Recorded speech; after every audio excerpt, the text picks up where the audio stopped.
Graça e paz, gente, boa noite. Enfim, mais uma semana, não é não? Estamos aqui para mais um bate-papo para a gente compartilhar mais algumas coisas, para entender um pouquinho mais do que Deus deseja e do que Deus traz para as nossas vidas, não é? Falo, repito e vou repetir sempre. É muito gostoso quando eu termino a noite conversando com vocês, falando, enfim, e tentando escutar o que Deus traz para a minha vida, para a nossa vida. Hoje o papo é bem interessante, uma coisa frequente nas nossas vidas, né? E que muitas pessoas não sabem identificar ou não sabem lidar, não sabem resolver, mas é real, é uma situação bem delicada e precisa ser encarada. Como pessoas, como guerreiros, nós não podemos nos amedrontar. Então, encarando de frente os problemas, bora lá. Yara, paz Senhor, boa noite. Então eu vou orar com todos para que possamos então começar o nosso bate-papo em nome de Jesus, amém? Pai, nós te agradecemos pelas grandes maravilhas que o Senhor faz, pela tua glória, pela tua misericórdia e amor. Grande é o Senhor, grandes são os teus milagres, e nós somos testemunhas disso. Ah, Senhor, ampara agora as nossas vidas para que tenhamos discernimento para tudo aquilo que deseja, para que possamos compreender, Senhor, os problemas, as questões do mundo e possamos ter, Senhor, atitudes vencedoras, vencedoras em Cristo. É em nome de Jesus que oramos. Amém. Então, olha só, paz do Senhor, Camila, glória a Deus pela vida de vocês. Vamos lá. Você que está no Insta, então, lembrando, nosso bate-papo é sempre no Face. Então, corre para o Face, amém? Sai do Insta, vai para o Face. Bora conversar, porque hoje o bate-papo é muito bom. É uma coisa bem intensa, bem real nas nossas vidas. Então, a gente precisa falar. Camila, te espero no Face em nome de Jesus, hein? Corre para lá. Amém? Bora lá. Então, terminando aqui o bate-papo no Insta, encerrando, excluindo, show de bola, excluir. E agora, bora lá, ela já está aí faz tempo, chegou antes de mim, isso que é uma moça pontual, uma moça responsável, e não perdendo mais tempo, Ana Rosa, seja bem-vinda, minha irmã, graça e paz. Graça e paz, Wagner, a todos que estão aí acompanhando, né, esse bate-papo que a gente vai ter aí, né, que é um bate-papo Amém. mesmo, né? É uma Espero. conversa, enfim, compartilhar o que Deus trouxe para a tua, para a minha vida, e com isso crescermos juntos, né? Isso é muito bom. Aqui, ó, o pessoal, a Yara sempre acompanha a gente, né? Ela é lá de São José dos Campos, ela lida na área da saúde. Marilena de Gênova, minha mãe, paz, Senhor, mãe. Josi, ei, Josi Branca, paz, o Senhor Joelmo, boa noite, meu irmão, graça e paz. O tema é bem forte, sim, é um tema bem delicado, é um tema intenso, um tema que, se nós não tivermos a compreensão do Espírito Santo, ele maltrata, ele faz mais. Então é um tema que a Ana, né, Ana, passou por isso, lidou com isso e provavelmente, provavelmente não, sofreu com isso, deve carregar dores ainda hoje, mas cresceu com isso, né, Ana? Eu acho que tudo a gente tem que ver um lado que para aproveitar, né, esse lado do que a gente do que a gente vai aprendendo com a vida, né? Tem coisas que não adianta a gente querer fugir, vamos passar. Outras pessoas ao nosso lado, graças a Deus, não vão passar, mas isso não quer dizer que a pessoa que passa por certas situações tem mais Deus do que a outra, tenha mais fé do que a outra. O que diferencia é que na hora que a nossa fé é provada, a gente vê se a gente conseguiu, nesse tempo que a gente caminha com Jesus, formar uma base sólida, né? E essa base sólida, o que dá para a gente é a palavra de Deus. E é isso mesmo. Então, irmãos, a Ana Rosa, casada com o pastor César, ela compartilha da jornada, da caminhada lá com a gente na igreja. Ela tem servido junto conosco, tem caminhado do nosso lado. E a Ana tem uma história dela, que é dela, é da vida dela, enfim, que Deus trabalhou com ela. E aí, eu acho que a melhor forma, Ana, de tratarmos desse assunto é você compartilhar para as pessoas, fazendo uma breve apresentação tua, e aí nos contar tudo que aconteceu na tua vida, tudo que Deus trouxe para você. O que você acha? Pode ser, né?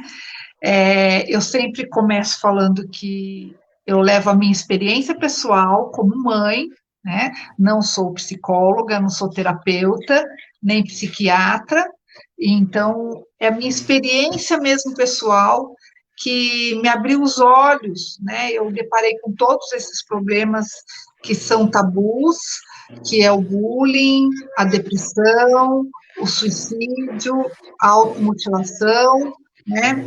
E, e uma pessoa comum, como tantas que estão nos assistindo, mas eram assuntos que há 5 anos atrás, muito pouco falado, né? A gente tem que ver que o Setembro Amarelo ele tem 6 anos, a campanha do Setembro Amarelo, então estava começando há um ano apenas, quando eu deparei com todas essas histórias, né? O bullying, a lei do anti-bullying que a gente tem no Brasil, estamos aí com ela há 4 anos apenas, então são assuntos que levados a claras, né, que sendo debatidos faz muito pouco tempo, parece que começou tudo meio que no mesmo período que eu me deparei com tudo isso, né, então a Luísa, que era minha filha única, né, ela cometeu suicídio aos 22 anos de idade, e realmente a gente começou a deparar com sintomas que ela apresentava, foi ela, uns 4 anos antes dela vir cometer o suicídio. Então, ela estava com 19 anos, no último ano da faculdade dela, e fazendo os TCCs. E no meio do ano letivo dela, que ela estava preparando mesmo a primeira bancada dela que ela ia passar, né, do TCC, foi quando ela começou com dores no coração, tinha, ela passava muito mal, tremedeira, a pressão dela caía, e ela chegava a desmaiar. E o que ela mais se questionava eram de dores de cabeça e dores no peito. E ela era uma menina bem magrinha, pequenininha, então a gente conseguia ver mesmo, sabe, o coração dela palpitando forte. E o que a gente fez? Eu levei ela num cardiologista naquele primeiro momento, achando que era um problema cardíaco. E fez todos os exames, deram negativos, mas os sintomas dela permaneciam. Levei ela num neurologista, também fez os exames, deu negativo. Levei ela no endócrino, achando que pudesse ser problema na tireoide, porque eu tenho casos, né? As minhas irmãs têm, e elas também apresentavam alguns sintomas, assim, uma delas desmaiava, por causa que a insulina caía muito, e até descobrir que era tireoide, ela sofreu muito. Então, também deu tudo negativo da Ana Luísa. Então, quando a gente já tinha levado ela em tudo quanto era médico e já tinha esgotado, né, pelo nosso conhecimento na época, eu cheguei à conclusão, né, com o pai dela, último ano de faculdade, a Ana Luísa era uma menina muito perfeccionista, ela cobrava muito dela, né? Então a gente falou assim, mas ela está com medo dessa bancada final aí, e da formatura, de não passar, né? Não ir bem. E eu levei ela então num psiquiatra na época, para ver o que era. E esse psiquiatra, no primeiro conversa que teve com ela, também chegou a essa conclusão, pelo que ela passou para ele naquele dia, né? E ela estava ansiosa com os trabalhos, e realmente ela até estava, com esses trabalhos finais, e que ela estava passando mal por causa disso. Passou um ansiolítico para ela, fitoterápico, né, natural, para ela poder ter uma qualidade de sono melhor e ver como que ela ia reagir. E isso a gente vai falando que ela foi aqui, foi ali, mas se passaram 6 meses, nós já estávamos aí na formatura dela, ela se formou, até com uma das melhores alunas do colégio, da faculdade, e passou, virou o ano, e os sintomas delas foram se agravando e a gente não entendia. Então, volta no psiquiatra, ele fazendo acompanhamento, né? Ela se queixando, ela desmaiando, a gente levando ela, daí trocamos de médico, ela sentia necessidade de fazer terapia, né? Ela veio e falou que ela queria conversar com alguém que não fosse, né, um amigo dela, que não fosse do meio dela, e só que eu aprendi nessa jornada com a Ana Luísa, que a gente aprendeu muito, né, com toda essa jornada dela. E uma das coisas é que o psiquiatra, ou mesmo o psicólogo, são médicos que eles têm que ter, o paciente tem que ter empatia, né, porque ele vai se abrir com aquela pessoa, então ele tem que ter confiança, não é questão do médico ser melhor ou pior, mas vai ser aquele que você vai confiar sobre, né? Então, até ela achar um psicólogo, que ela se desse bem, ela demorou aí quase 3 anos. Então, ela ficou 1 ano e pouquinho com essa última psicóloga dela, que é até uma pastora, a doutora Nilcimar, que atendeu ela durante esse período de 1 ano e pouco, e quem ela confiou. E quem ela gostava de ir, ela ia uma vez por semana, e o psiquiatra, apesar de não trabalharem na mesma clínica, né, não tinha nem nada a ver um com o outro, eles se falavam, trocavam informações. Então, no primeiro diagnóstico, eles achavam que a Ana Luísa tinha esquizofrenia, pelo que ela passava nas sessões dela e pelo que ela estava apresentando, né, ali à vista deles. Só que 6 meses antes dela vir tirar a vida dela, ela se abriu com a psicóloga e falou a causa que levou ela a tudo isso, essa depressão crônica, né? Que foi confundida a princípio como esquizofrenia.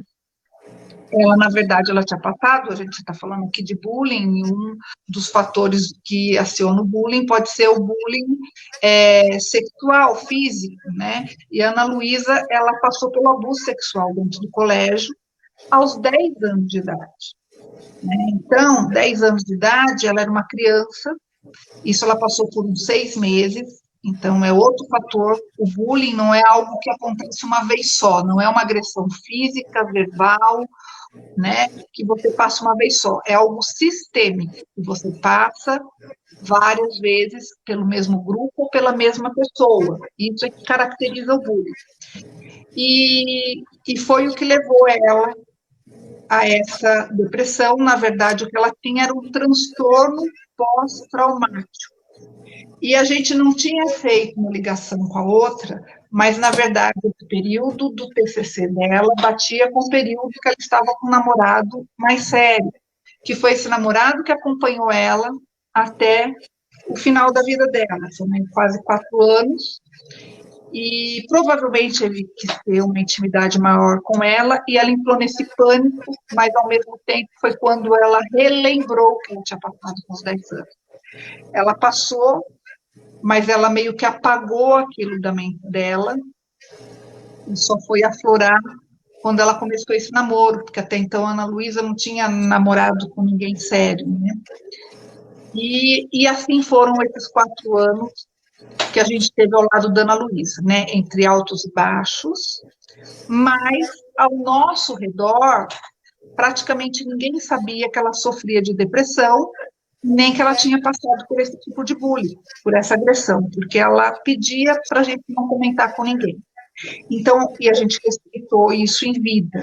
Então, apenas as pessoas que sabiam eram meus irmãos, porque frequentavam a minha casa, os avós, e 2 casais de amigos, porque, assim, chegaram a ver, né, quando ela cometeu automutilação na perna, como que ficou as pernas dela, porque frequentava a minha casa e via que tinha dia que ela não estava bem, né, que ela queria ficar dentro de casa, no quarto. Porque no resto não dava para detectar, pelo menos a gente com a falta de conhecimento, porque ela sempre foi bem na escola, ela sempre, né, sempre foi uma menina quietinha, por ser filha única, tinha 2 amiguinhas dela do prédio que frequentavam a nossa casa, ela não era ela era uma menina que se sociabilizava dentro do colégio, mas ela não era de sair muito, ao mesmo tempo que ela tinha um lado mais comunicativo, ela era muito reservada com as amizades dela, e selecionava muito bem. Eu acho que ela não tinha essa confiança também para ter muitos amigos, né? Mas os que ela tinha acompanharam ela quase que a vida inteira, e depois alguns que foram chegando de acordo com as etapas de colégio, de faculdade, mas ela não era muito de sair. Eu até, às vezes, incentivava ela a sair com as amiguinhas dela, eu achava que era saudável para a idade dela, mas ela não era muito de sair, não que ela não saísse, né? Ela saía, mas eu achava pouco, né? E então a gente não detectou nenhuma reação dela, a princípio, que causasse estranheza, né? Falava, ela está mais quieta, ela está triste, está indo mal no colégio, caiu as notas, e nem a escola dela detectou nada disso, né? Ela passou aí só aos 10 anos, ela já estava na época que a gente chamava de quinta série, mas o intervalo eram com os adolescentes já aí do colegial. Então, depois, né, 6 meses antes, ela falou para a psicóloga que era para chamar eu e o pai dela, que ela não tinha coragem de se abrir para a gente contar o porquê que ela sofria dessa depressão, mas que era para a psicóloga nos contar tudo. E se a gente fizesse alguma pergunta, para a psicóloga abrir. Ela só não tinha coragem de nos encarar, porque a vítima do abuso sexual, ela sempre acha que ela é a culpada, né? Não importa a idade que ela tenha, hoje eu aprendi isso, né, de leituras e também de conversar com pessoas que passaram por essa situação, e eles acham que eles são culpados, independente da idade, independente da condição que eles tenham passado isso.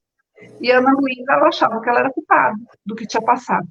E o agressor, na época, ele falava que ia matar o pai dela, a mãe dela, e ela, com 10 anos de idade, acreditava. O menino tinha 16 anos. E daí eu fazendo uma retrospectiva, né, dessa época dos 10 anos dela de idade, a única coisa que ela mudou, a forma de se vestir. Por ela ser a filha única, a nossa princesa aqui da casa, eu comprava vestidos, ela tinha um cabelo bem comprido, e era minha boneca, né, de trocar roupinha. E ela começou a querer comprar calças largas, essas calças cargos, que usa muito hoje, mas na época nem era muito comum, né? E ela era bem pequenininha, mas eu achava que ela estava querendo expressar a forma dela se vestir, o estilo dela, porque ela estava numa pré-adolescência, né? Mas, na verdade, ela estava escondendo o corpo dela, né? Porque ela usava roupinhas mais largas, muito preto, né? Ela teve predileção nessa fase, e ela não queria ir para aula de educação física.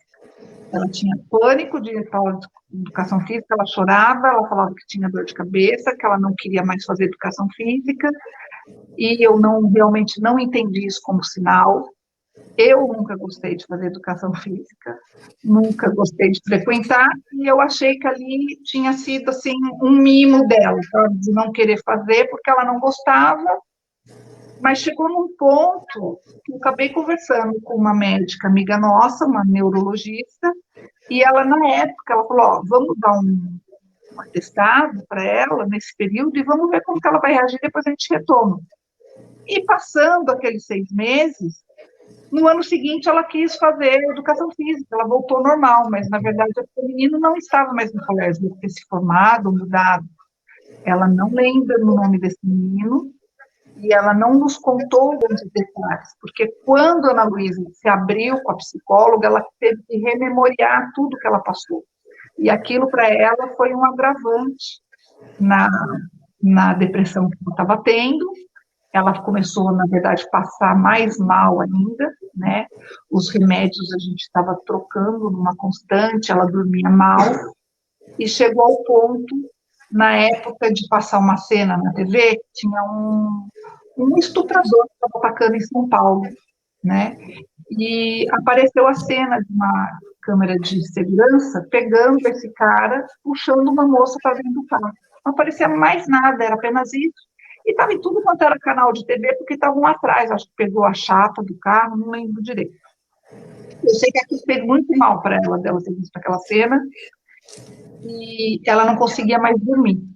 Então, ela ficou praticamente um pouco mais de 10 dias dormindo comigo na minha cama, e o meu marido César dormia na cama dela, porque ela acordava à noite chorando, ela não queria dormir porque ela tinha pesadelos, ela estava muito mal. Mas isso era à noite. Durante o dia, ela levantava, ela tinha as atividades dela, né? Depois que ela terminou a faculdade, ela tinha acabado de se fazer mais uma extensão universitária na FAAP, e não fazia nem 15 dias que ela tinha concluído. Ela fazia cerâmica, ela fazia aula de canto, então a gente procurava dar as atividades que ela gostava de fazer para ocupar esse tempo dela, enquanto ela estava definindo o que ela ia querer da vida dela e profissional. Né? Mas isso aí a gente está falando de um pouco mais de 3 anos. E foi quando ela acabou tirando a vida dela. Né? Segundo ela, ela não aguentava mais viver com essas imagens, que ela revivia tudo. A gente sabia, o psiquiatra chamou, a gente falou que ela era um perigo para ela mesma, né? E que era para a gente ficar de olho, a gente sempre ficou de olho, a gente, quando eu saía para trabalhar, sempre alguém da minha casa, um irmão, ou minha mãe, a gente procurava inventar desculpas para não deixar ela sozinha, e também para ela não achar que ela estava atrapalhando alguém, né? Que ela estava cansando a gente de ter que ter essa atenção redobrada. Às vezes eu levava ela comigo, às vezes ela participava de alguma coisa, mas esses últimos dias dela era bem difícil. Então a gente vê a gravidade do bullying, né? No caso dela, foi algo que a gente fala que, né, aos nossos olhos, às vezes do leite, é mais sério, porque chegou a uma violência sexual. Mas os danos do bullying, que a gente vai estudando, vai conversando com as pessoas que passam, são iguais, independente da forma que esse bullying vem para a vida da pessoa. Assim como eu conheço pessoas que passaram pela violência sexual e conseguiram superar tudo, né? Com tratamento, com acompanhamento, mas hoje tem uma qualidade de vida muito boa e formaram famílias, estão aí, são excelentes profissionais, não atrapalhou o desenvolvimento da vida dela. A gente vê que, às vezes, uma pessoa que passa por um bullying, de empurrãozinho no canto constante desses amigos, ou de um isolamento, né, social, porque às vezes você é ignorado por um grupo e aquilo te faz mal, ou por causa do seu, da sua forma física, né? Pode ser a cor da pele, o cabelo, ser mais magro do que o padrão que as pessoas acham que é normal, ou mais gordinho, e aquilo ser devastador para o resto da vida da pessoa, e a pessoa também vier a cometer o suicídio, né? E eu só vim saber de todos esse mundo, né? Eu costumo, às vezes, refletir, na minha fala, às vezes falo que eu achava que eu era Alice no País das Maravilhas, porque eu nunca tinha me deparado com nada disso, né? Bullying, eu acho que se a gente conversar com qualquer um daqui e falar, ninguém passou por bullying, todo mundo já passou por bullying, mas às vezes não te afetou, né? Eu mesma, se eu paro para lembrar da época de colégio, eu passei por uns 2, 3 tipos de bullying, mas isso não me afetou, né? Então, às vezes a pessoa, então eu falo assim, nossa, eu não me deparei com nenhum desses problemas e fui deparar com todos eles, né, na vida da minha filha. E nós vivemos isso no dia a dia, lutamos com ela pela vida dela, mas depois que ela se foi, né, passando uns 12, 13 dias, as pessoas não se conformavam, quem conhecia a Ana Luísa. Por que ela havia cometido suicídio, né? E daí eu me senti à vontade de ir na minha rede social, no Facebook, não tinha muitos seguidores, tinha ali 200 e quase 300 seguidores, que para mim não era muito, porque eu conhecia realmente quem estava ali, um por um, eram pessoas do meu dia a dia, e eu expliquei, né, tudo que a Ana Luísa, escrevi um texto, mas dando uma satisfação para eles. E de um dia para o outro, essa história já tinha tido quase 2.000 compartilhamentos.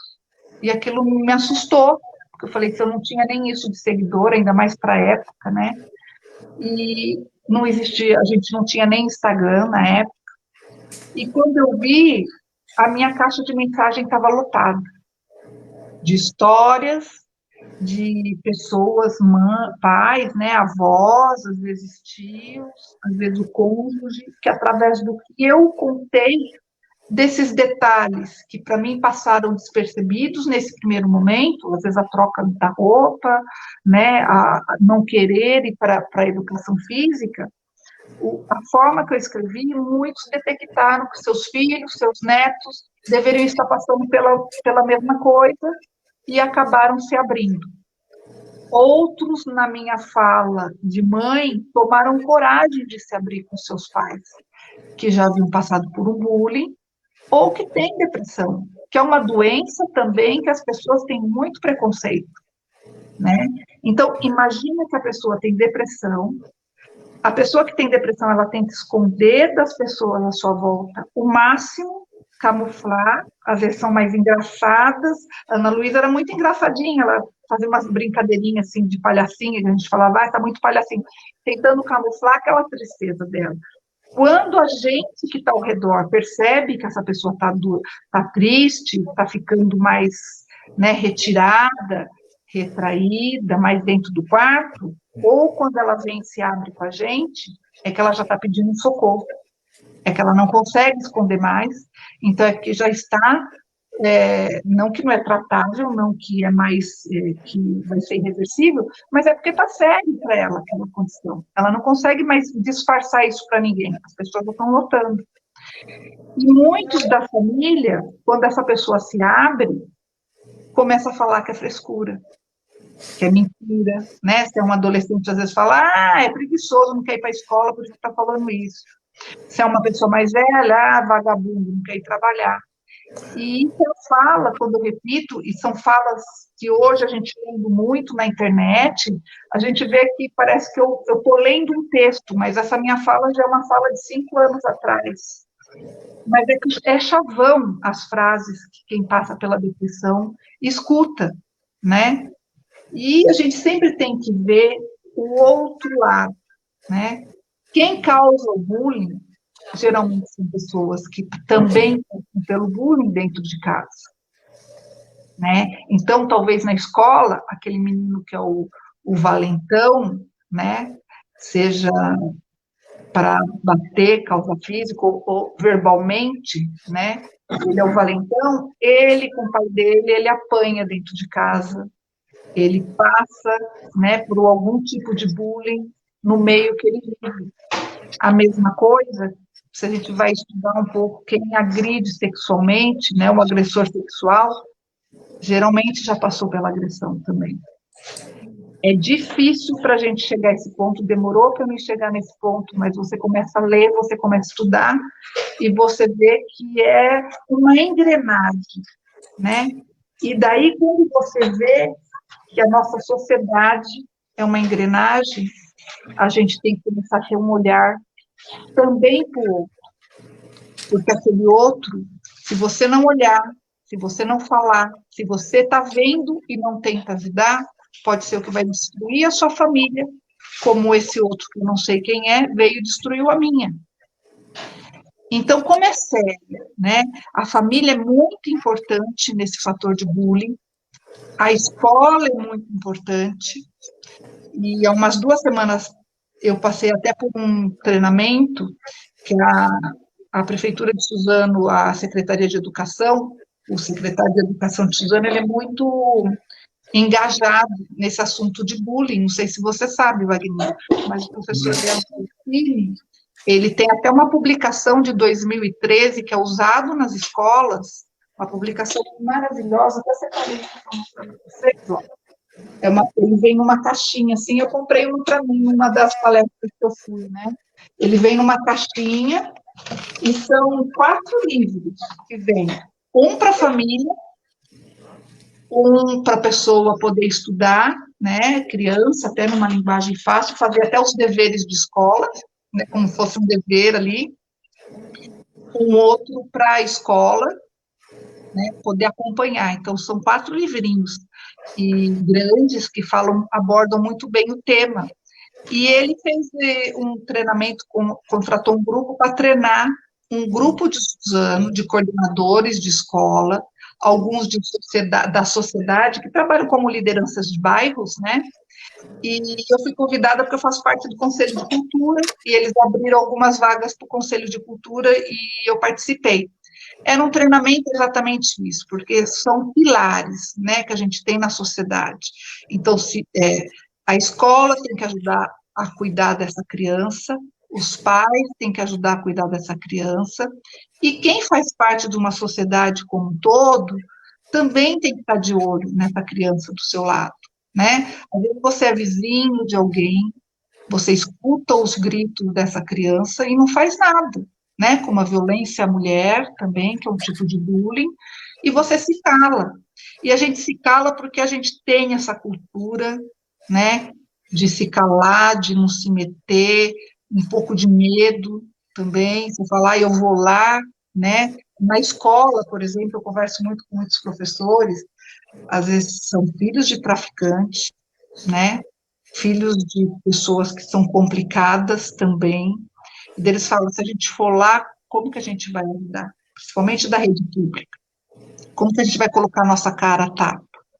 Então, é nisso que a gente começa a falar que a gente precisa, bullying é um caso de políticas públicas. A gente tem que ter não só tratamentos, porque geralmente quem passa pelo bullying vai acabar tendo depressão, e a depressão pode levar a pessoa ao suicídio, né? Depressão é uma doença muito cara, e como eu acabei de falar, nem todo mundo consegue ir no mesmo médico, nem todo mundo se dá bem com o mesmo remédio, então ele tem que ser levado para você, é um caso de saúde pública, mas a gente não tem acesso a isso na rede pública de saúde, né? Então, a gente precisa de trabalhar para ter mais psicólogos, mais psiquiatras, mais variedades de medicamentos, né? E também ir falando, porque numa conversa, Wagner, isso, olha, toda vez que eu participo de uma live, ou vou numa escola, né, o presencial, eu gosto muito do presencial, já fui em faculdades, né, e às vezes da onde a gente menos espera, levanta uma pessoa e ela acaba tendo coragem, no meio de todo mundo, de contar a história dela. Ou depois me chamar num canto, ou depois, ainda que eu vou embora, o diretor da escola me liga e fala, nossa, você acredita que nós tivemos que receber aqui na nossa sala, coordenação, 4 crianças vieram, né, lógico, cada um no seu horário, e se abre, mas às vezes são adultos, às vezes são funcionários que se abrem. Então, a gente, dando a nossa cara para uma fala, ajuda as pessoas a terem coragem de se abrir, né, de vir, e ela começando a falar é o começo desse processo de cura. Aí, nesse primeiro momento, eu sempre falo, né, cabe a nós que vamos ter um pouquinho mais de conhecimento, dar os nossos ouvidos, sem julgamento, para que essa pessoa possa se abrir, possa se aliviar naquele primeiro momento.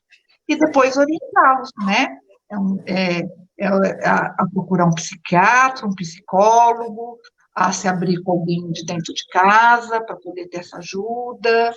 Eu tenho vários casos que às vezes as pessoas vêm, me procuram e falam, mas minha mãe não vai me entender, meu pai, e numa fala, sabe? Fala não, né? Eu costumo falar assim, não é nem na fala, a gente hoje fala com os dedos, né? Porque está ali digitando, né, no Messenger ou num direct, e nessa fala com os dedos, né? A pessoa não está nem vendo o seu rosto, não está nem ouvindo a sua voz, e é o suficiente para ele tomar coragem e se abrir, e começar a procurar um tratamento e se curar. E então, nesses 5 anos, eu tenho histórias lindas de pessoas que estão curadas, né, porque procuraram essa ajuda médica, mas tem histórias tristes, né?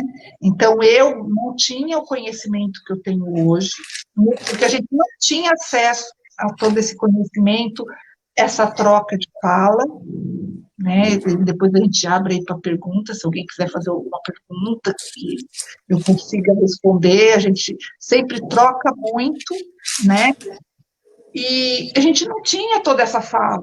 Então, eu uso alguns exemplos. Eu dei uma entrevista logo que a Ana Luísa se foi, que foi ao ar 2 dias depois, mas teve uma outra para uma rede de televisão, né, internacional. E depois passou um tempo, eu gravei uma matéria que era para ir ao ar do Setembro Amarelo, né, com uma jornalista. E nós gravamos e eu esqueci, né? E quando foi chegando perto do Setembro Amarelo, e passou o Setembro Amarelo, essa jornalista me ligou e falou: ai, desculpa, não foi ao ar a matéria, e você me desculpa. Eu falei: ah, imagina, né? Já tinha até esquecido que a gente tinha gravado a matéria. Falei: ah, tá. Ela falou: ah, mas estou tentando. Passou mais uns meses, ela me ligou e falou: olha, eu vou ser sincera com você, essa matéria não vai ao ar. Eu fui ver por que não estava indo ao ar, e a rede de televisão, ela proíbe falar sobre suicídio. A gente não pode usar a depressão, porque a depressão vai falar sobre suicídio, e o suicídio é proibido nessa rede de televisão. Ah, por mim, né? Tudo bem, nada como um dia atrás do outro. E hoje, graças ao Setembro Amarelo, também que conquistou os espaços aí na mídia, e foi tendo essa abertura, a gente vê as redes de televisão fazendo campanhas de depressão, né, falando sobre bullying, falando sobre o suicídio, porque é algo que atinge todas as pessoas, né? É, independente da fé, independente da raça, independente da condição social, todos nós podemos passar por qualquer uma dessas violências. Então, a gente só falando, só trocando informações, aprendendo, é que as coisas vão surgindo, como essa lei, né? Que você que é advogado, não sei se você já teve a oportunidade Não, ainda de que aqui em Mogi nós temos uma comissão que é a OAB, não sei se você já ouviu falar também, desde o ano passado existe a comissão anti-bullying, né? E ela vai nas escolas, leva informação, vai sempre um advogado. Eu faço parte a convite deles dessa comissão, né? Mas é pela OAB. Doutor Juliano Duarte, não sei se você conhece, é um advogado aqui em Mogi, ele que é o presidente, e o doutor Liceu, que dá muito, que é o presidente da OAB, né? Ele que dá muito espaço aí para a gente fazer campanhas. O ano passado, foi o ano retrasado, eu acho, foi feito cartazes, foram feitos material impresso para levar nas escolas, tanto de rede públicas como particulares, teve patrocínio, né? Então, para levar informação para essas crianças, porque a lei anti-bullying, na verdade, ela é um programa que, pela lei, as escolas têm que fazer, pelo menos uma vez por ano, um programa de informação, daí cada uma bola uma forma de fazer, mas para levar essa informação, para as crianças estarem cientes desse dano, se puder fazer junto com a comunidade, com a família, envolver algo maior, as faculdades, é a rede de ensino, né? E eles têm feito, só que não há fiscalização. Então, a gente sabe que tem escola que faz trabalhos maravilhosos e tem escola que não faz nada, né? Mas essa lei anti-bullying, que eu não tenho muito conhecimento dela, mas eu sei que ela dá abertura de enquadrar, às vezes, se o pai da criança que está causando bullying na escola, ou mesmo a escola, ela não toma providência do que está acontecendo, a escola é enquadrada, os pais são enquadrados, se no caso no Brasil, que é menor de idade. Já teve caso de indenização financeira, já teve caso de prisão, né? O abuso sexual é um tipo de bullying, então vai entrar pela lei do abuso sexual. Mas existem algumas vertentes aí que você consegue enquadrar e a pessoa pode ir presa, como já teve no Brasil vários casos, e vários casos de indenização também. São pequenas as indenizações, né? Eu acho que a maior que eu vi, pelo menos até a época que eu vi, era R$ 5.000, não cobre nem o que a pessoa vai gastar aí de medicamento, né? Depois, no decorrer da vida, às vezes, né? Então, é isso que a gente vai debatendo, vai trazendo. É muito bom quando a gente vê artistas, pessoas populares indo a público e falar que sofreram da depressão, porque isso faz com que as pessoas que sofram disso também não tenham vergonha de chegar e falar, né? O bullying, né? A gente vê aí, às vezes, atletas olímpicos, né? Tanto rapazes como moças, a gente vê comediantes, né? Também sofrendo de bullying, contando as suas histórias, sofrendo depressão, alguns que infelizmente tiraram as suas vidas, mulheres, modelos, ricas, lindas, que vão a público e falam que passa pela violência doméstica. Então, mas isso é bom quando alguma pessoa assim vai a público, que outras tomam coragem de começar a falar. Então, até no começo aí do Setembro Amarelo, nós estávamos num debate com psicólogos, psiquiatras, e começaram a falar, nossa, os casos aumentaram de violência contra a mulher, aumentaram. Realmente, a gente sabe que, infelizmente, né, se a pessoa já não está bem, já convive em casa num ambiente tóxico, a pandemia obrigou todo mundo a conviver ali 24 horas, aumentou. Mas eu até falei, gente, vamos fazer uma análise aí também, porque a gente estava já fazendo uma análise de caso a caso, né? Então eu falei assim, olha, eu estou observando uma coisa, as pessoas estão começando a abrir mais a boca. Então, os índices, a gente pegando índices do ano passado, olha, os índices aumentaram, mas será que aumentaram o número de casos? De denúncia, né? Ou, esse ano a gente sabe que aumentou o número de casos. Ou será que as pessoas estão tomando mais coragem e estão indo lá e estão denunciando seus agressores, e as estatísticas que a gente sabe que está longe de ser a realidade, mas que estão aumentando, né? E a gente vê que as pessoas estão tomando mais coragem, sim. Porque é uma questão cultural, da gente ser mais calado, não se meter na vida do outro, isso é feio, a gente cresce, né? Aquela frase ridícula, briga de marido e mulher não se mete a colher, né? E a gente se sente constrangido, realmente. Mas se uma pessoa, um pastor, por exemplo, que escuta tantas histórias, tantas pessoas que pedem socorro, vocês têm que ter todo um jeito, né, dentro de leis, dentro de normas, para poder chamar a família, não é? Ou para ter uma conversa, porque é muito complicado, a gente sabe que o outro, às vezes você quer ajudar e o outro não recebe aquilo como ajuda, é uma intromissão na casa dele, né? Às vezes só vai entender que é uma ajuda depois que o tempo passa, que os ânimos esfriam, a vergonha, né, de vir um outro e saber o que está passando dentro daquela casa, né? Mas eu acho que a gente tem que conversar, tem que alertar. Eu sei de pessoas que sofrem bullying, às vezes um pai que já passou pelo bullying detecta mais fácil, porque ele consegue enxergar esses sinais, né? Assim como o agressor sexual, ele consegue, de alguma forma, saber qual é a vítima perfeita para ele fazer o abuso, né? Então, a pessoa que já passou por isso, ela bate o olho, ela já sabe.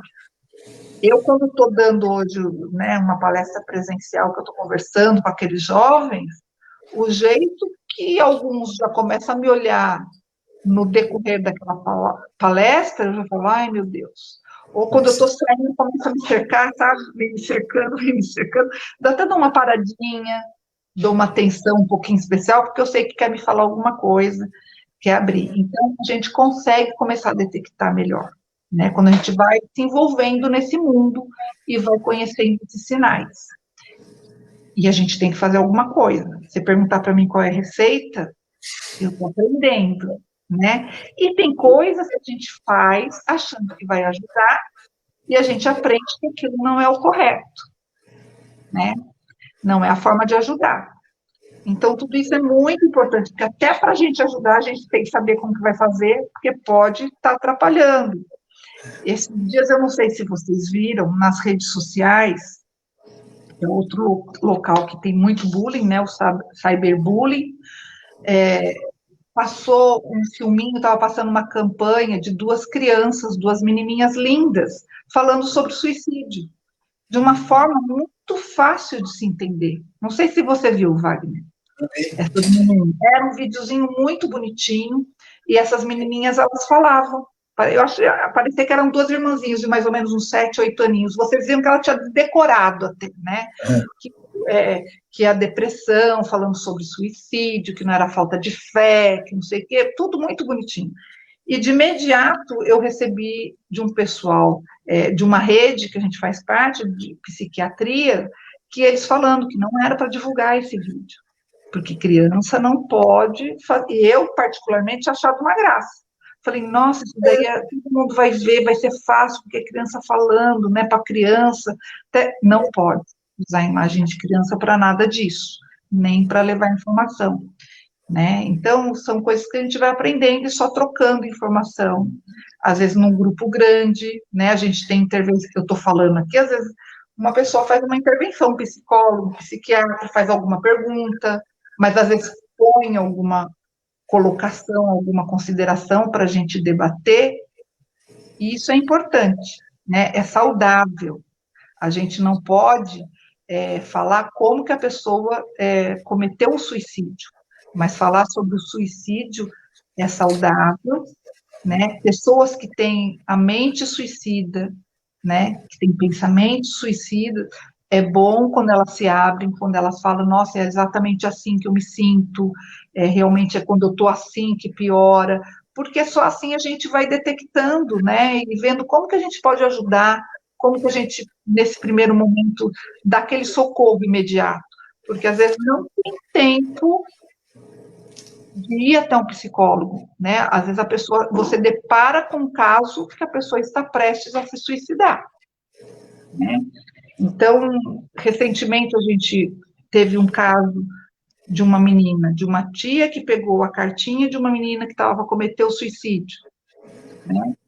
E, por bênção de Deus, eu já sabia algumas coisas como proceder, e a pessoa, naquele desespero, porque tinha acabado de pegar a cartinha, e pela carta você lia que a pessoa ia cometer, estava prestes a cometer, já era uma carta de despedida, e a gente nunca pode subestimar se aquilo é uma brincadeira, ou se aquela carta é séria, ou se é só para chamar atenção, não existe isso nesse mundo, né?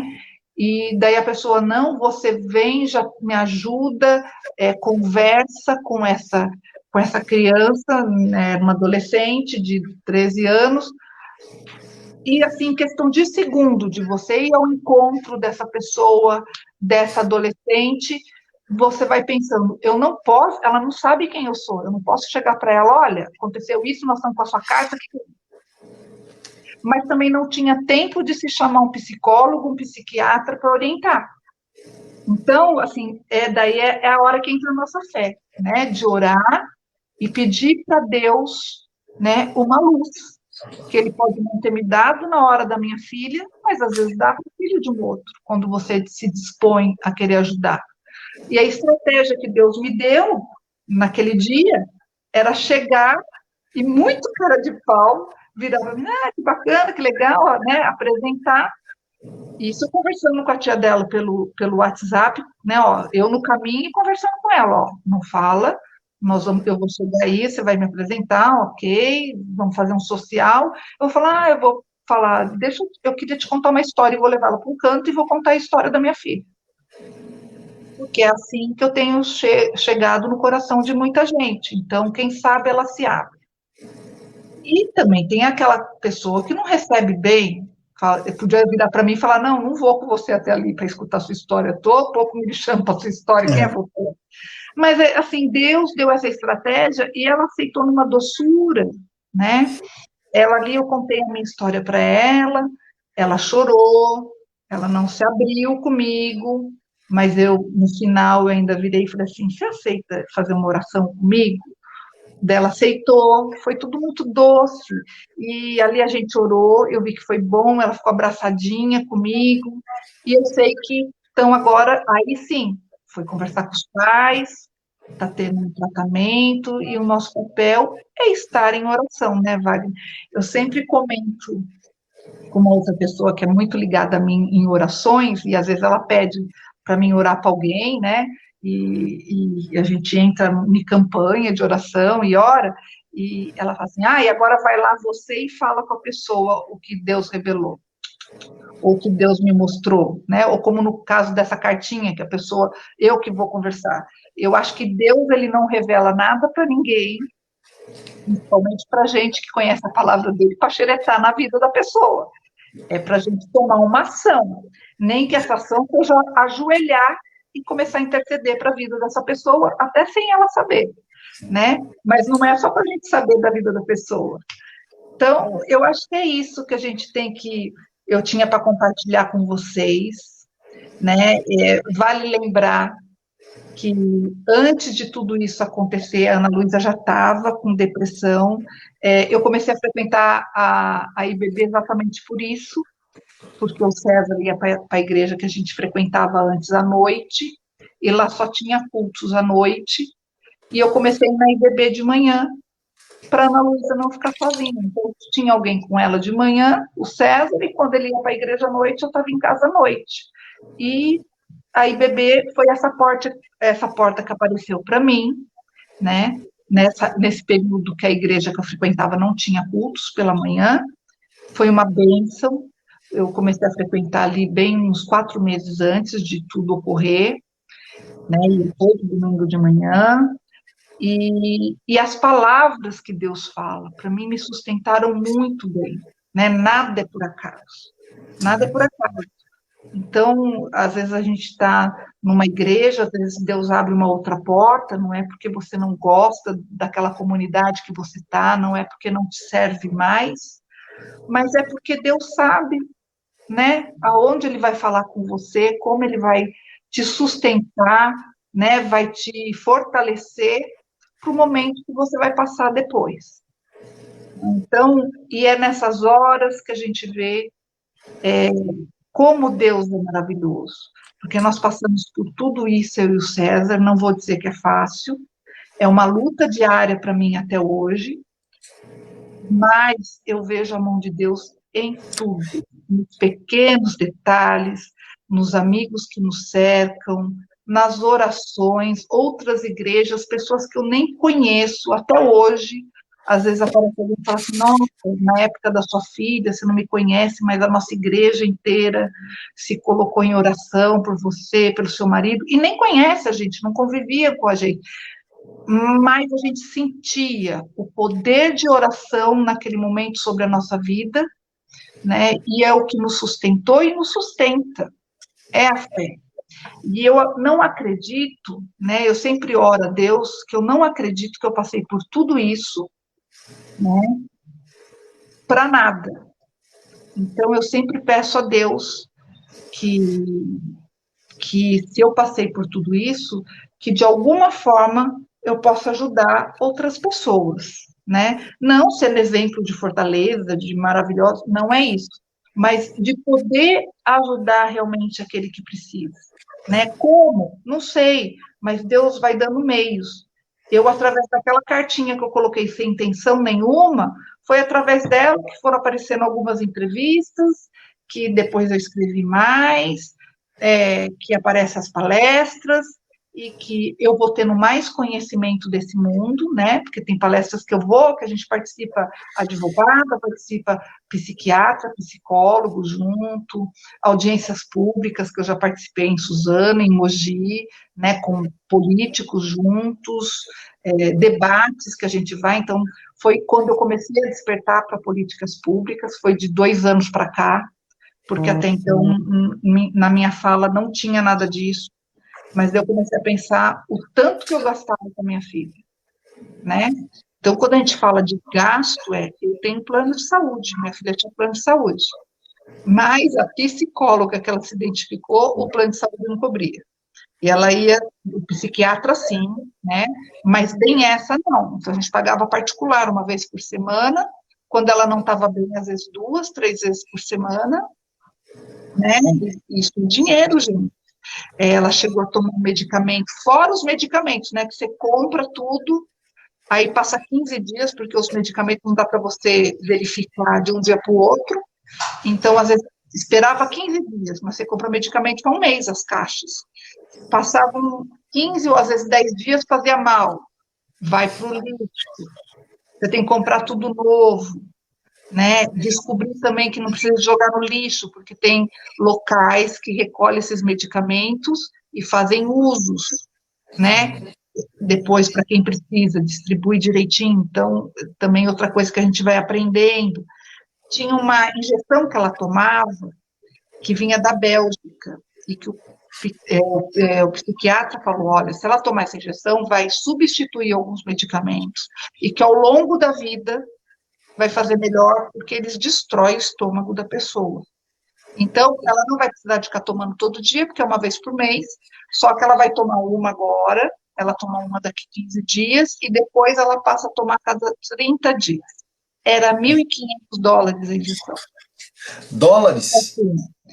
Também, graças a Deus, o plano, a gente entrou com uma ação, o plano acabou cobrindo o nosso plano, mas eu podia ter um plano que não cobria. E na hora, quando fala que faz bem para o seu filho, você, né, move céus e terras para o seu filho poder ter esse bem-estar.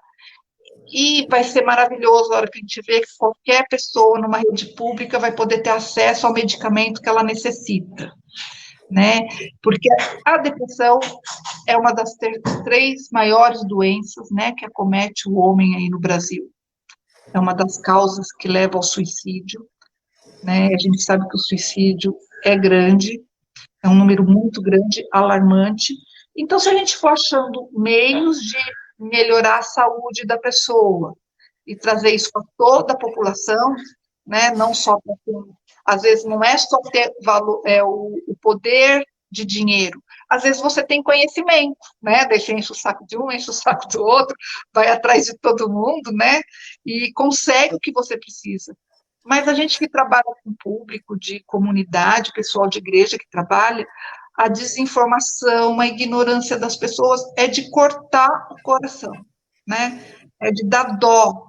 Então, eles não vão ter acesso. Tem coisa que eles têm direito, que o acesso é fácil, eles não sabem que tem direito, né?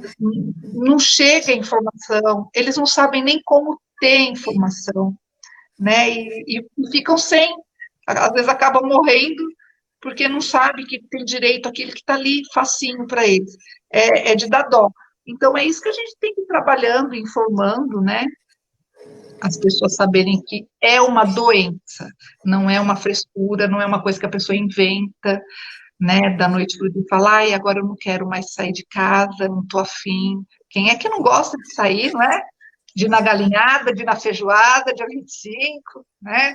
Se puder estar lá, toda a gente gosta, o ser humano é de sociedade, a gente gosta de abraçar, né? Gosta de estar junto, mas se a pessoa se recuou, e é uma doença tratável, que ela tem várias linhas, né? Pode ser psicológica, pode ser algo físico, né? Uma doença, né? Eu uso a tiroide, porque a tiroide ela realmente pode levar a pessoa à depressão, e se não descobre, ela fica anos enquanto ela está numa depressão profunda, e sendo que ela for tomar a dosagem lá dela do hormônio, ou fazer operação, se for o caso, ela vai estar ótima de um dia para o outro. Eu sei de uma amiga minha que operou, né, na época a tiroide, toda morrendo de medo, e ela virou para mim e falou, Ana Rosa, se eu soubesse operado antes, porque eu sentia uma tristeza, eu sentia um mal-estar, e ela era nervosa no meio da família dela, acabou tudo por causa de uma operação, né? Um medicamento que a gente toma para fazer bem para alguma coisa, a gente vê lá, não é, tem gente que não presta atenção na bula, mas está lá, ó, pode causar pensamentos suicidas, não pode dirigir, pode dar depressão, o longo de uso. Então, e a depressão pode ser psicológica, ela pode ser física, mas ela pode ser também hoje comportamental, que é o que os psicólogos estão estudando. O que seria esse comportamental? Você ter pessoas ao seu redor e não que te incide a pensamentos suicidas, mas que te envolve naquele comportamento depressivo e até suicida. Não é igual o do site das redes sociais, que está em si também, que é outra causa, né? Que a pessoa está querendo que você se mate, então ela fica, não, é o comportamento daquelas pessoas que te envolvem e você vai se envolvendo por aquilo. Então, são várias causas. Então, só um médico para poder estar detectando essa causa, mas seja ela qual for, é uma doença. Olha, Ana, uau, é, que mundo, né? Um mundo novo.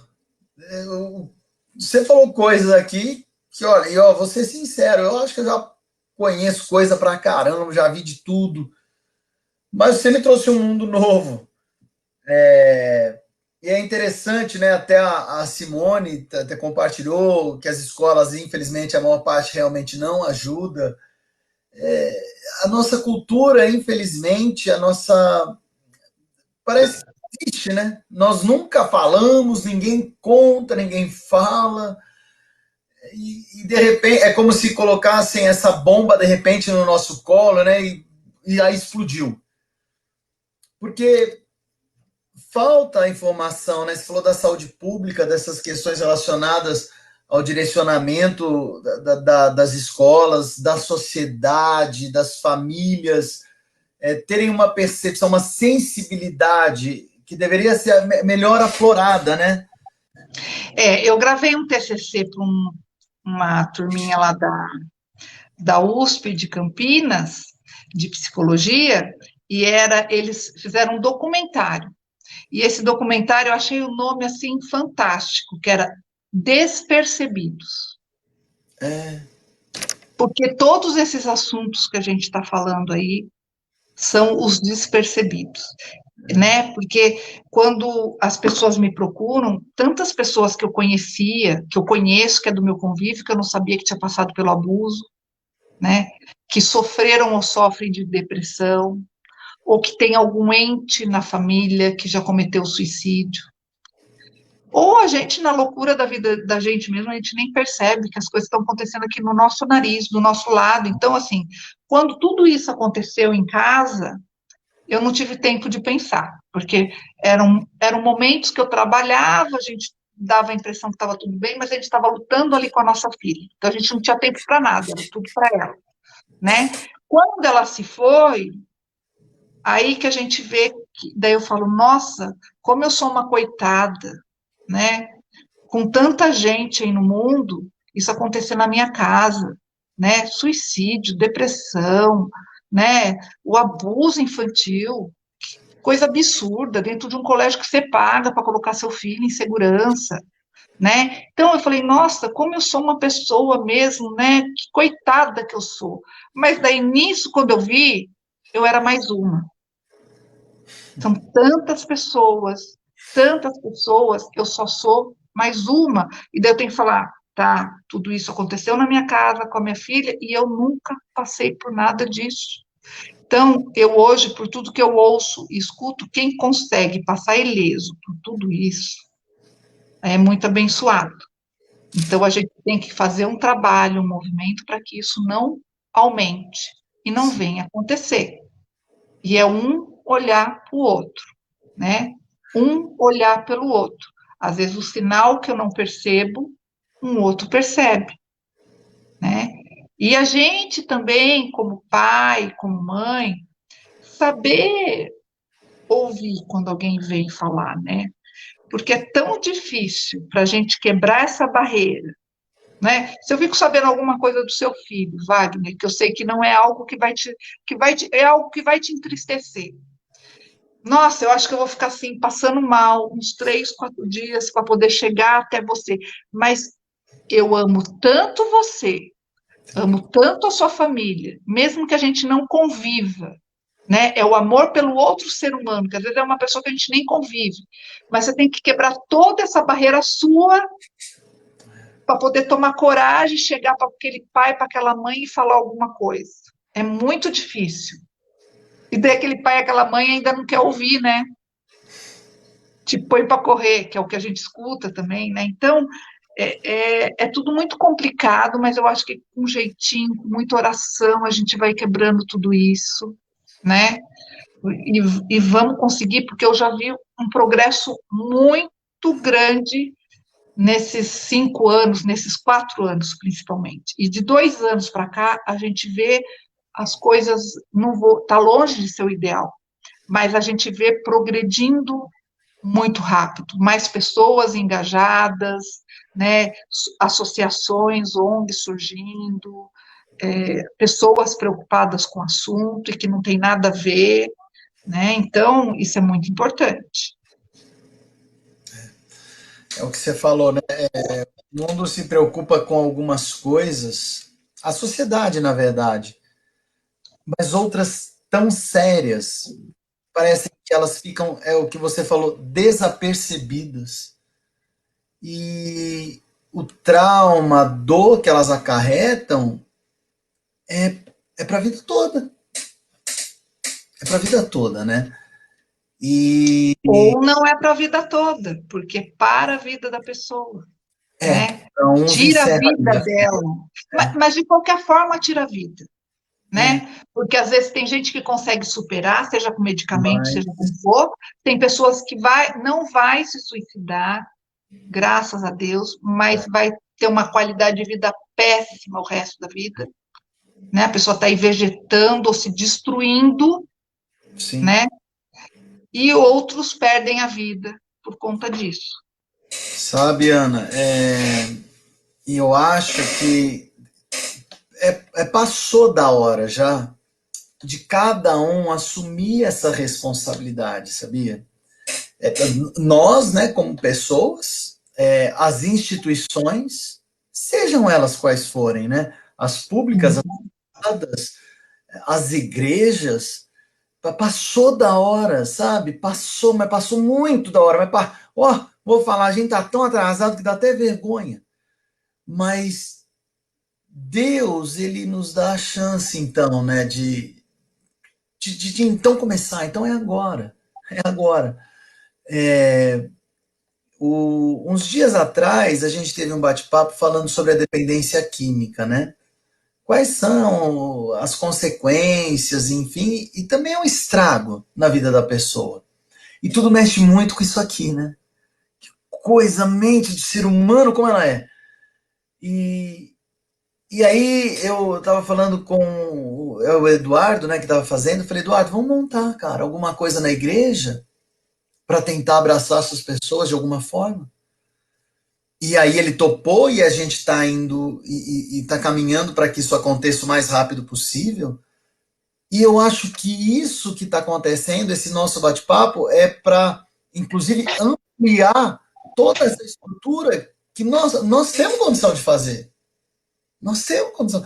Também não sou médico. Olha só, você me trouxe informações novas agora que eu nem sei como lidar Uhum.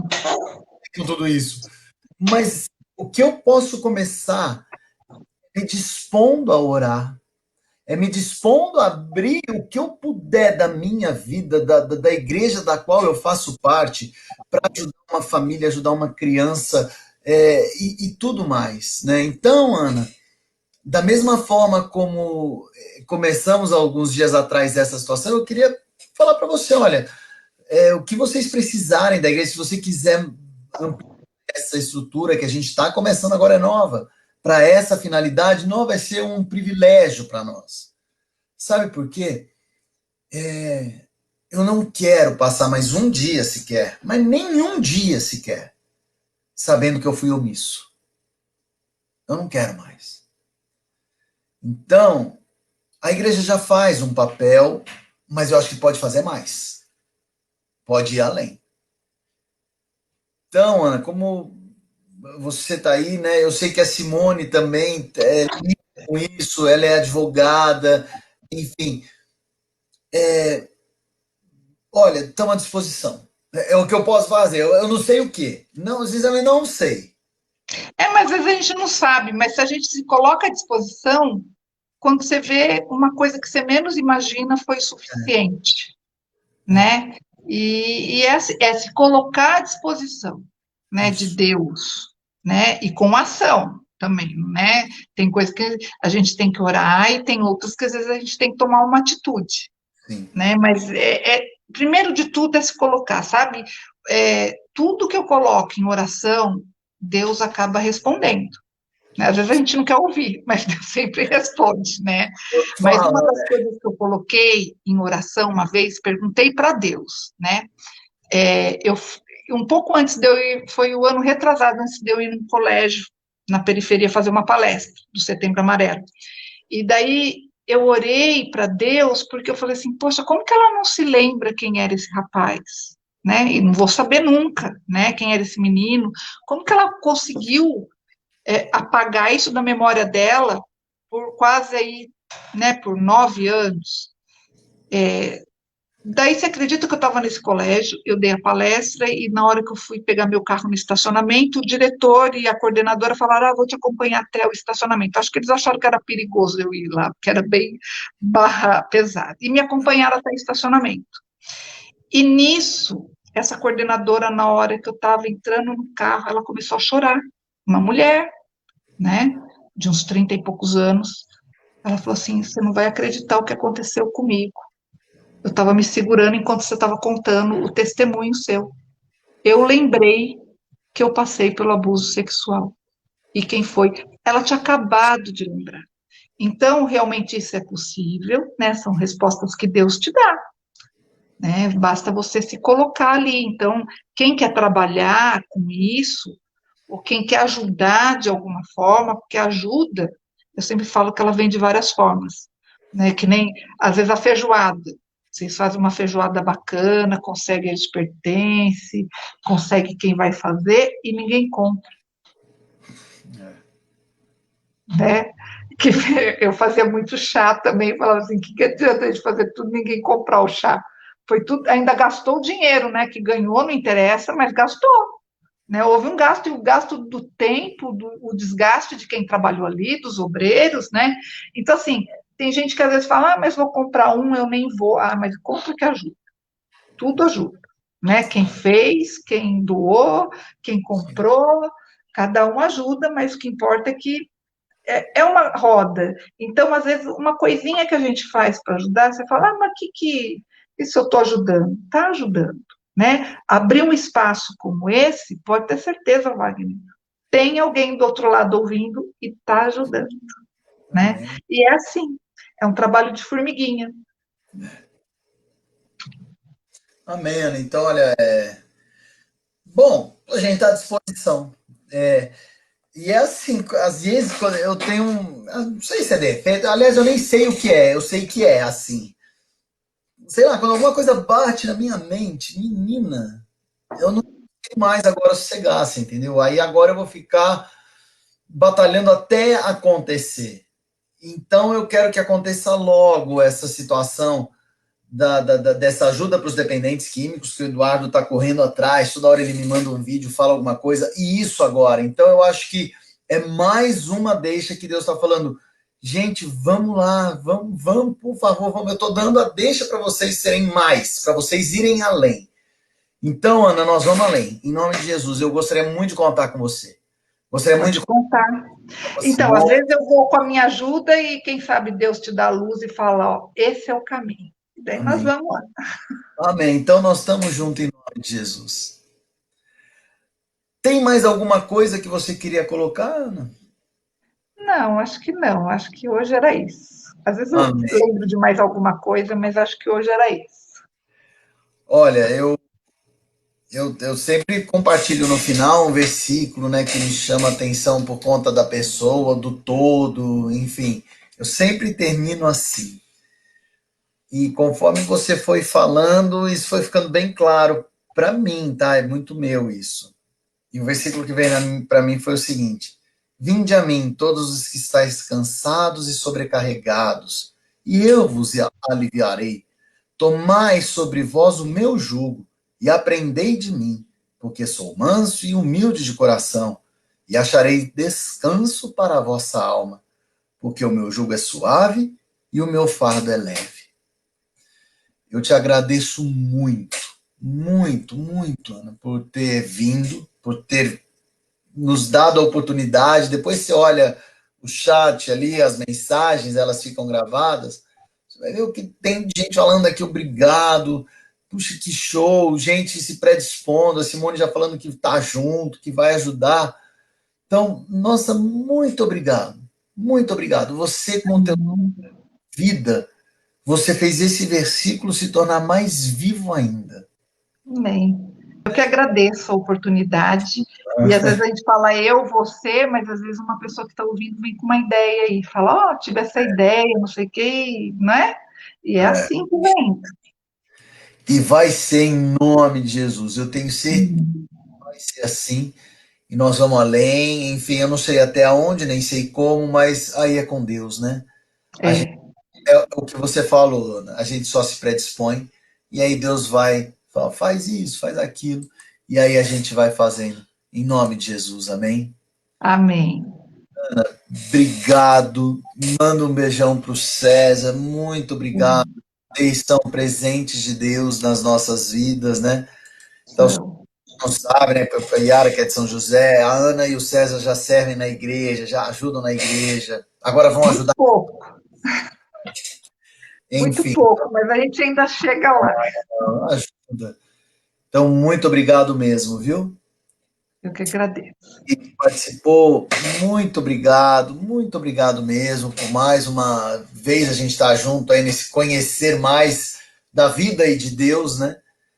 E que todos, você, Ana, o pastor César, vocês que estão aí, que vocês tenham uma noite de refrigério, de renovo, né? De força Amém. do Senhor, que possamos acordar amanhã renovados, cheios das ideias do Espírito Santo, né? E caminhando juntos. Que possamos juntos alcançar um além, ir a algo mais e por aí amar, e por aí vai. Muito obrigado mesmo, muito obrigado. Olha, gente, que vocês venham a servir a Deus tal qual a Ana e o pastor, vivendo plenamente a fé que está escrita em Hebreus, né? Fé é acreditar no invisível mais real. E isso é viver Deus. Obrigado, Ana. Fica na paz do Senhor, Amém. Todos nós. de vitórias, de refrigério, de renovo em Deus. Amém? Amém. Gente, beijão pra vocês. Ah! Tchau.